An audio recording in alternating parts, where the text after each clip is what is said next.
Terima kasih pimpinan, teman-teman anggota, dan para dosen atau guru dari Universitas Muhammadiyah Jember yang keren ini. Knowledge, morality, dan civilization. Keren. Selalu merendah paling ujung Pulau Jawa, tapi baca ini kita kayak udah baca sebuah jurnal. Dan ini volume 4 nomor 3 2025. Berarti ada volume 1, 2, 3. Ada memang kalau dari timur keren Pak. Itu dia. Dari Jawa Timur dan dari Jakarta Timur. Siap. Itu dia Om Dewan, masuk barang itu.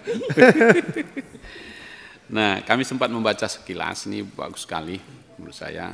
Kalau masih ada lagi yang seperti ini, Komisi 3 terbuka menerima pikiran-pikiran bagus seperti ini. Termasuk yang tadi aku kaget juga, dan ini isu yang memang penting kita angkat. Kalau daftar isinya ini, karena mudah-mudahan bisa didetailkan gitu ya. Mulai dari yang soal ini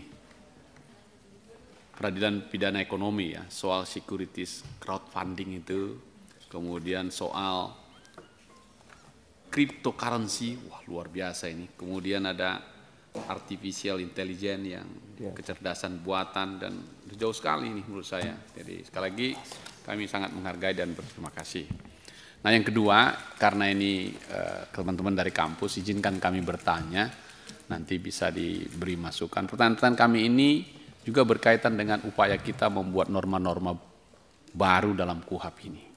Pertanyaan pertama, kita sepakat tadi, misalnya harus dibatasi fungsi-fungsi itu, karena kalau kekuasaan dikasih di satu tangan dalam waktu terlalu lama pasti dia abuse of power gitu ya, cenderung disalahgunakan, sehingga kita cegah itu. Menurut teman-teman, penyelidikan itu masuk pro justisia atau tidak? Penyelidikan, bukan penyidikan. Penyelidikan. Yang dalam praktek kesan yang kita tangkap ini kan sebenarnya urusan intelijen, mencari tahu sana sini begitu kan. Tapi dalam praktek kemudian ada panggilan yang sifatnya wawancara, sifatnya undangan, dan seterusnya. Dan tidak ada alat kontrol sampai batas mana ini selesai. Kan begitu ya, tiba-tiba dan seterusnya dan seterusnya. Apakah Universitas Muhammadiyah Jember juga mengkaji ini? Tentang penyelidikan gitu ya, di mana batasnya agar betul-betul ini ya untuk menunjukkan dugaan sesuatu telah terjadi sebuah peristiwa hukum kan begitu ya. Tapi cara untuk memanggilnya itu sedap itu, undangan klarifikasi agar hadir tanggal sekian, membawa seluruh dokumen yang diperlukan untuk itu. Tidak tahu juga dia dokumen apa yang mau dibawa. Oke, nah gimana kita mengontrol itu? Dan itu terjadi masif di masyarakat oleh penyelidik gitu ya. Kalau enggak nanti dia paling ujung sudah terjadi ruang gelap untuk proses ini. Bagaimana pandangan teman-teman? Satu, yang kedua saya teruskan beberapa pertanyaan aja. Itu paling ujung. Sekarang saya lompat aja paling akhir.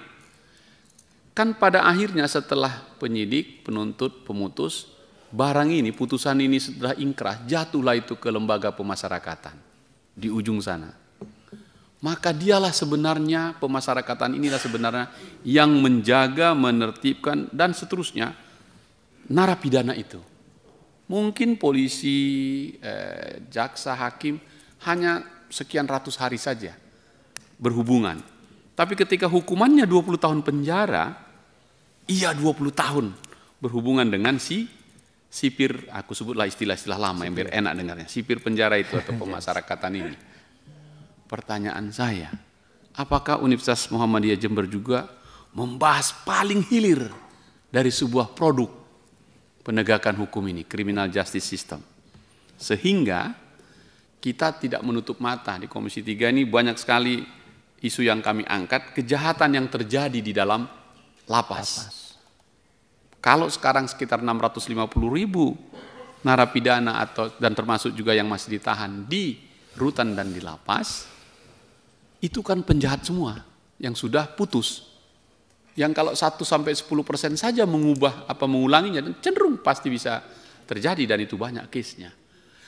apakah menurut Universitas Muhammadiyah Jember udah masuk dalam KUHP ini?